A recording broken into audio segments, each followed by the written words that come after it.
Hello दोस्तों, आज हम लोग इस वीडियो डिस्कस करने वाले हैं जनरल साइंस के प्रश्न, जीव विज्ञान के प्रश्न होंगे। 20 प्रश्न को डिस्कस करेंगे व्याख्या के साथ में, ताकि आने वाले एग्जाम में आपकी सहायता हो सके। आगे बढ़ते हैं। क्वेश्चन नंबर 1 दिया गया है, बेरी बेरी रोग किस विटामिन के कमी के कारण होता है?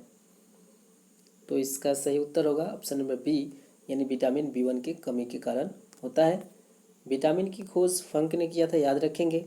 विटामिन B1 का रासायनिक नाम थायमिन होता है। और विटामिन B1 फल, चावल, अंडा, मांस, दूध, सोयाबीन, अंकुरित अनाज से प्राप्त होता है। विटामिन ए का रासायनिक नाम रेटिनॉल होता है। गाजर, हरी पत्तेदार सब्जी और पपीता, आम, फल, फूल से, दूध, अंडा से भी विटामिन ए की प्राप्ति होती है। विटामिन ए की कमी से रतौंधी नामक रोग होता है। और विटामिन सी का रासायनिक नाम स्कॉर्बिक एसिड है। और विटामिन सी की कमी से स्कॉर्बी नामक रोग होता है। और खट्टे रसदार फल यानी नींबू, संतरा, मौसम्बी से विटामिन सी की प्राप्ति होती है। क्वेश्चन नंबर 2 दिया गया है, स्टार्च किससे संबंधित है? इसका सही उत्तर होगा यानी ए, ग्लूकोज से संबंधित है। देखिए, स्टार्च ग्लूकोज से संबंधित है। इसका रासायनिक सूत्र C6H12O6 होता है। फ्रक्टोज जो होता है वो मीठा होता है, यह शहद में पाया जाता है। कृत्रिम रूप से सबसे अधिक मीठा सैकरीन होता है, ये भी प्रश्न पूछा जा सकता है, लेकिन इसमें ऊर्जा नहीं होने के कारण यह बर्फ उद्योग में लाया जाता है, प्रयोग में। और ग्लैक्टोज यह कार्बोहाइड्रेट की सबसे सरल अवस्था होता है, ये भी प्रश्न आपसे पूछा जा सकता है, जिसका सूत्र यहाँ पे देख सकते हैं। अब देखिए, 1 ग्राम कार्बोहाइड्रेट में यानी 4.2 कैलोरी ऊर्जा प्राप्त होती है, तो याद रखेंगे। क्वेश्चन नंबर 3 दिया गया है कि वह कौन सा तत्व है जो दंत एनेमल को कठोर बनाता है? बहुत ही इंपॉर्टेंट प्रश्न है। तो इसका सही उत्तर होगा बी, यानी फ्लोरीन। देखिए, दंत एनेमल को फ्लोरीन कठोर बनाता है।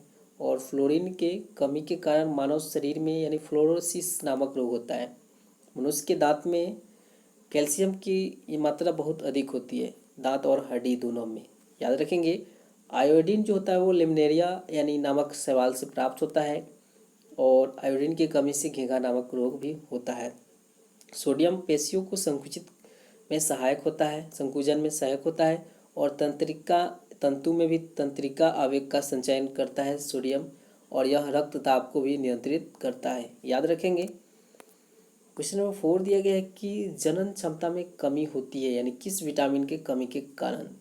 तो इसका सही उत्तर होगा डी, यानी विटामिन ई के कमी के कारण यानी जनन क्षमता में कमी होती है। देखिए, पुरुषों और महिलाओं में जनन यानी जो भी जनन क्षमता होती है वो कमी होती है विटामिन ई के कारण। देखिए, पानी में घुलनशील विटामिन बी और सी होते हैं, ये प्रश्न बहुत बार पूछा जा चुका है। वसा में घुलनशील विटामिन जैसे ए, डी, ई, के होते हैं, तो याद रखेंगे। आगे बढ़ते हैं।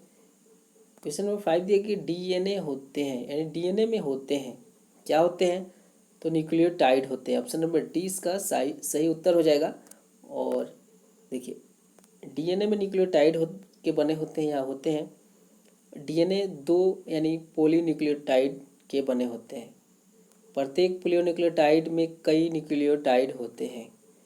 न्यूक्लियोटाइड यानी नाइट्रोजीनियस बेस बना होता है, जिसमें प्यूरिन और पायरोमेडिनिन होते हैं। एनिमो एसिड यानी 20 प्रकार के एमिनो एसिड मिलकर एक प्रकार का प्रोटीन का निर्माण करते हैं। और प्रोटीन को बॉडी बिल्डिंग मटेरियल भी कहते हैं, तो याद रखेंगे। क्वेश्चन नंबर 6 दिया गया है कि कौन सा कार्बोहाइड्रेट मोनोसेक्राइड है? तो इसका सही उत्तर होगा यानी ग्लूकोज और फ्रक्टोज, यानी ऑप्शन नंबर 20 का सही उत्तर हो जाएगा। देखिए, कार्बोहाइड्रेट और मोनोसेक्राइड ग्लूकोज और फ्रक्टोज होते हैं। गैलेक्टोज भी मोनोसेक्राइड है। और पॉलीसेक्राइड के अंतर्गत स्टार्च, ग्लाइकोज और सेलुलोज, काइटिन होता है।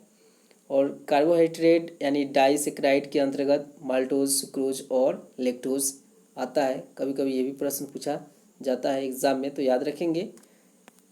प्रश्न संख्या 7 दिया गया है कि मेढक में दांत होते हैं यानी कैसे होते हैं?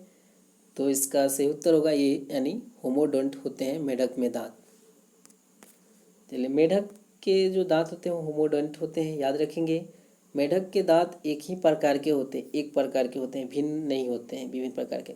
और थेकोडोंट जो होते हैं ऐसे दांत जो मसूड़े में धंसे होते हैं, और हेट्रोडोंट यानी वैसे दांत जो भिन्न भिन्न प्रकार के होते हैं, जैसे कि मनुष्य के दांत होते हैं। मनुष्य के हेट्रो ये 4 प्रकार के होते हैं मनुष्य के दांत, जैसे देखिए इंसाइसर, कैनिन और प्लेमोलर और मोलर। तो याद रखेंगे इन सभी बातों को। आगे बढ़ते हैं। क्वेश्चन नंबर 8 दिया गया है कि दांत का शिखर बना होता है, तो इसका सही उत्तर होगा यानी डेंटिन, यानी ऑप्शन नंबर सी इसका सही उत्तर होगा। देखिए दांत का शिखर डेंटिन से बना होता है। याद रखेंगे दांत के बाहरी परत को एनेमल कहते हैं। ये भी प्रश्न पूछा जा सकता है। यह हमारे शरीर का बड़ा और मजबूत भाग है। दांत के अंदर वाले भाग को डेंटाइन कहते हैं, याद रखेंगे। और उपस्थि यानी कार्टिलेग, यह मुलायम और लचीला होता है। नाक और कान के निर्माण में सहायक होता है। काइटिन यह बाहरी आवरण होता है, यह बहुत ही कड़ा यानी कठोर होता है। क्वेश्चन नंबर 9 दिया गया है कि स्कर्वी रोग किस विटामिन के कमी से होता है। हम लोग प्रश्न 1 में भी डिस्कस किए थे, तो इसका सही उत्तर क्या हो जाएगा, यानी विटामिन सी के कमी से होता है, जो यानी खट्टे रसदार फल में पाए जाते हैं, जैसे संतरा, नींबू और मौसम्बी में यानी विटामिन सी पाया जाता है, जिसका यानी रासायनिक नाम होता है स्कॉर्बिक एसिड। जैसे यहाँ पे देख भी सकते हैं, यानी स्कर्वी रोग विटामिन सी की कमी के कारण होता है। विटामिन के का रासायनिक नाम हम लोग बतला देते हैं आपको, तो फ्लोक्विनोन होता है। याद रखेंगे हरी पत्तेदार सब्जी, टमाटर, पनीर इत्यादि में पाया जाता है कौन सा, विटामिन के। याद रखेंगे क्योंकि ए बी सी के बारे में हम लोग डिस्कस कर चुके हैं प्रश्न संख्या 1 में। विटामिन के की कमी के कारण रक्त का थक्का नहीं बनता है। याद रखेंगे ये प्रश्न बहुत बार पूछा गया है कि किस विटामिन की कमी के कारण रक्त का थक्का नहीं बनता है। विटामिन डी का रासायनिक नाम यहाँ पे आप देख सकते हैं, कैल्सीफेरोल है। याद रखेंगे। उसके बाद अंडा, मक्खन, मछली का तेल और सूर्य के रूप में ये प्राप्त होता है विटामिन डी, और इसकी कमी से बच्चे में रिकेट्स नामक और नौजवानों में यहाँ पे देख सकते हैं यानी ओस्टोमेलेसिया नामक रोग होते हैं। पेपिस्म में होता है, ये प्रश्न दिया गया है, तो इसका सही उत्तर क्या होगा, यानी 10 का यानी एंजाइम होता है। याद रखेंगे। देखिए पेपिस्म में का एक एंजाइम है, और यहाँ पे आप देख सकते हैं यानी प्रोपेसिन स्टोमक के यानी पेप्टिक सेल से स्रावित होता है, जो पेपिस्म में बदलता है। यह प्रोटीन को यानी पेप्टोन्स में परिवर्तित करता है, और यह सभी एंजाइम प्रोटीन में परिवर्तित करता है। सभी एंजाइम प्रोटीन होते हैं, लेकिन सभी प्रोटीन एंजाइम नहीं होते हैं। ये भी प्रश्न बहुत बार पूछा जाता है। हार्मोन हमारे शरीर के विभिन्न भागों में स्रावित होता है, और बॉडी के अंगों को यानी विकास में सहायक भी होता है, जबकि विटामिन हमारे शरीर की बीमारियों से रक्षा करता है। क्वेश्चन नंबर 11 दिया गया है कि ग्लूकोज का यानी ग्लाइकोजन में परिवर्तन यकृत में होता है, किंतु इसका संग्रहण होता है कहाँ पे होता है इसका संग्रहण, तो इसका सही उत्तर होगा यानी यकृत और पेशियों दोनों में होता है। ऑप्शन नंबर सी इसका सही उत्तर हो जाएगा। देखिए ग्लूकोज का यानी ग्लाइकोजन में परिवर्तन यकृत एवं पेशियों में संग्रहित होता है। यकृत यानी सबसे बड़ा बाह्य स्रावी ग्रंथि है, याद रखेंगे। और लीवर में गड़बड़ी के कारण पीलिया रोग होता है। यकृत यह विषैले पदार्थ को विषहीन बनाता है, यानी तिल शरीर का ब्लड बैंक कहा जाता है। तो याद रखेंगे ये बहुत बार पूछा जाता है एग्जाम में, इसे आरबीसी का कब्रगाह भी कहा जाता है। प्रश्न संख्या 12 दिया गया कि पित्त का मुख्य कार्य है यानी काम क्या है, तो 12 का सही उत्तर होगा डी यानी पाचन तथा शोषण हेतु वसा का इमल्सन करना। ऑप्शन नंबर डी इसका सही उत्तर होगा। पित्त का पाचन एवं शोषण हेतु वसा का इमल्सन करता है या करना काम होता है। पित्त भोजन को क्षारीय बनाता है, याद रखेंगे। और पित्त रस में जल, लवण, सोडियम यानी ग्लाइकोलेट और सोडियम टिकोलेट, सोडियम कार्बोनेट इत्यादि पाया जाता है। प्रश्न संख्या 13 देखते हैं। देखिए विटामिन की खोज किसने किया था। हम लोग इस प्रश्न का यानी आंसर हम लोग जिक्र कर चुके हैं, यानी प्रश्न संख्या 1 में। तो इसका आंसर आप कमेंट बॉक्स में ज़रूर बताइएगा कि इसका सही उत्तर क्या होगा। आगे बढ़ते हैं, क्वेश्चन नंबर 14 देखते हैं। दिया गया है कि निम्नलिखित में से कौन सा डाइसेक्राइड है।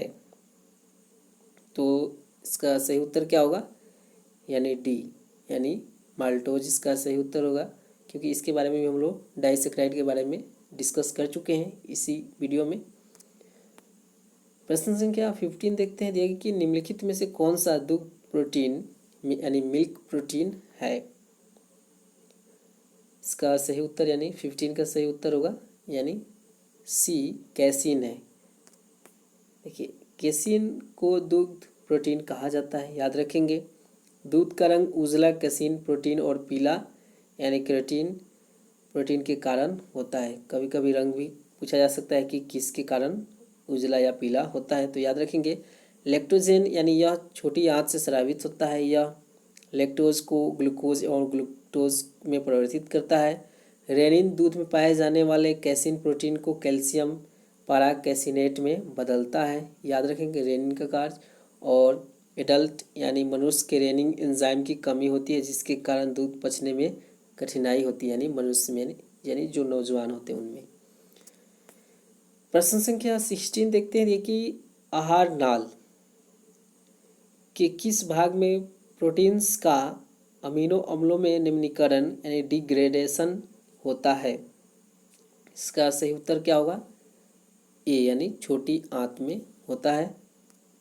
देखिए, छोटी आंत में अमीनो अम्ल का डिग्रेडेशन होता है। छोटी आंत से स्रावित एंजाइम यानी एरिप्सिन प्रोटीन को यानी पेप्टोनेस एवं पॉलीपेप्टाइड्स को अमीनो एसिड में परिवर्तित करता है, याद रखेंगे। प्रश्न संख्या 17 दिया गया है कि किस विटामिन को हार्मोन भी कहते हैं। तो इसका सही उत्तर क्या होगा, यानी विटामिन डी को हार्मोन भी कहा जाता है, याद रखेंगे। विटामिन डी को हार्मोन कहा जाता है। और मानव मूत्र में विटामिन डी भी पाया जाता है। मछली की यकृत, लीवर में विटामिन डी पाया जाता है। प्रश्न संख्या 18 दिए कि रेनिन का स्रावित करने वाला अंग है। तो इसका सही उत्तर क्या होगा, यानी स्टोमक, आमाशय, यानी ऑप्शन नंबर 20 का सही उत्तर होगा। देखिए, रेनिन का यानी सिक्रेशन स्टोमक यानी आमाशय द्वारा होता है। किडनी, मनुष्य में किडनी की संख्या 2 होती है, इसमें यूरिया बनता है। किडनी की इकाई को नेफ्रॉन भी कहा जाता है, कभी कभी ये भी प्रश्न पूछा जाता है। प्रश्न संख्या 19 देखते हैं। पुनरुद्भवन रीजनरेशन मिलता है किसमें। तो इसका सही उत्तर होगा, यानी डी इसका सही उत्तर है, यानी प्लेनेरिया में मिलता है। देखिए, प्रश्न संख्या 20 दिया गया है कि वह कौन सी हार्मोनल बीमारी है। कौन सी, इसमें जो ऑप्शन दिए गए इसमें से कौन सा हार्मोनल बीमारी है। तो इसका सही उत्तर आपको बतलाना है। तो इसका सही उत्तर क्या होगा, यानी बी इसका सही उत्तर हो जाएगा। तो ये थे 20 प्रश्न। अगर वीडियो पसंद तो लाइक करें, शेयर करें, कमेंट करें। आपका वीडियो देखने के लिए बहुत बहुत धन्यवाद।